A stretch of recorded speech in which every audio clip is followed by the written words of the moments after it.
That's a cure for insomnia if I've ever heard of one. My question was, aside from the plan, everything you say in your economic plan, what is the best overall reason why I should vote for you over the president? I went through that list, and I'm just going to rehearse it again. If you're a young man, you're getting started in your career.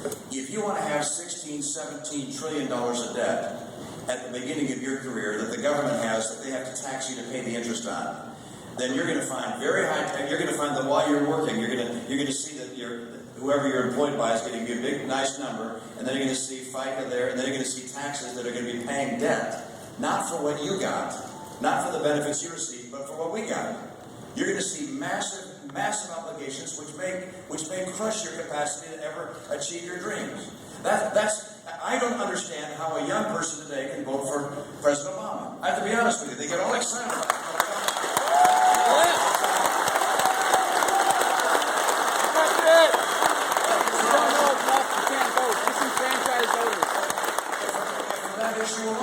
Which is massive, crushing debt.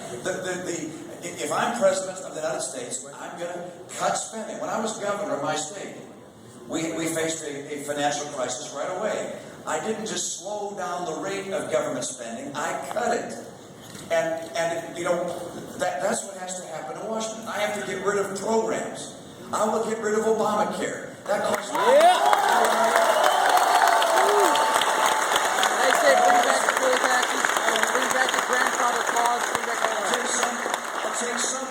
I'll take some programs like food stamps and housing vouchers, Medicaid, and take those dollars and give them back to the states to care for their own poor in the way they think best, and limit the growth of those programs to inflation, or in the case of Medicaid, inflation plus 1%. That saves us about $100 billion a year. So I'm going to balance the budget and not put that burden on your generation. That's number one. Number two, I'm going to make sure our economy is so competitive that our businesses come back here. Instead of fleeing here and going elsewhere, they'll come back here because it's a good place to do business. It means you'll have a job.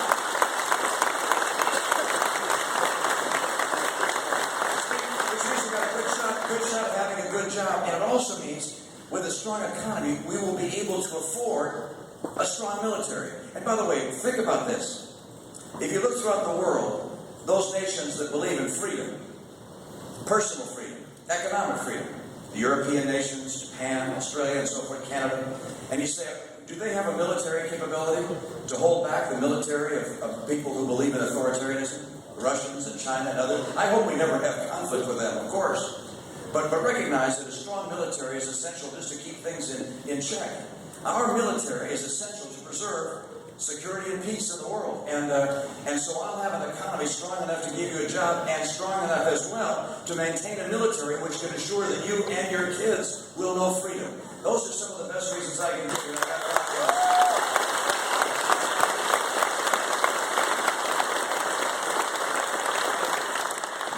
Thank you for coming to me. I really appreciate it. I have a question about Obamacare. You said that you would repeal it, and I trust that you will. But we have a governor who's obviously a Democrat and good friends with him. So I know you said they want to grant a waiver, but he's not going to accept it.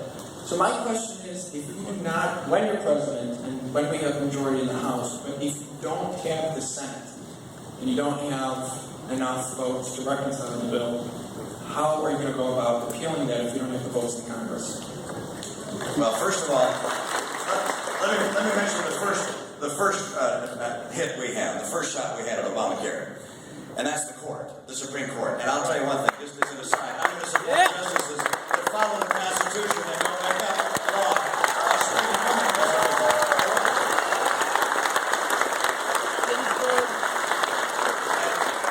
I will tell you, we're going through the bill piece by piece and seeing what things I can stop or slow down if it's just the president without a Republican House and Republican Senate. But I do expect that my job will be a heck of a lot easier in stopping Obamacare if we have a Republican House and Republican Senate. One of the reasons it's so important to elect a Republican president, or to nominate a Republican to be president that could beat President Obama, is so we can stop Obamacare, and so senators and congressmen across the country that are conservative will also get elected.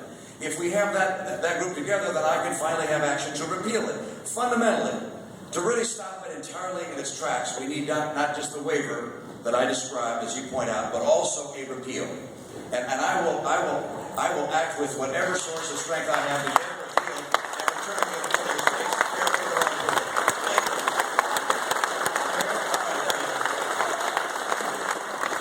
Governor, thank you for coming and putting on this town hall. It's not really a question, but I'd like to urge you, do not concede Illinois in the fall. I think you can win this state.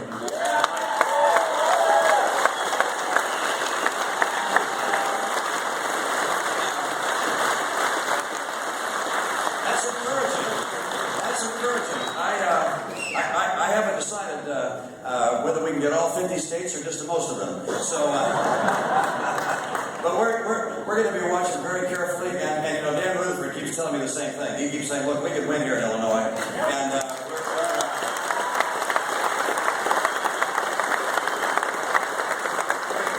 heard promises before. We're going to get this one delivered. Yes, sir. Man in the white shirt right there. You can just yell it out. The microphones are probably too. I hope everybody can hear me. Well, that's a voice. Have you been in politics? You should be. I have a question about your position with regard to bailouts of corporations. And how are you going to handle that? And will you cease and desist that practice? Thank you. His question, in case you couldn't hear, was how do you deal with bailouts of corporations? And the answer is, you don't bail out corporations. All right? You don't.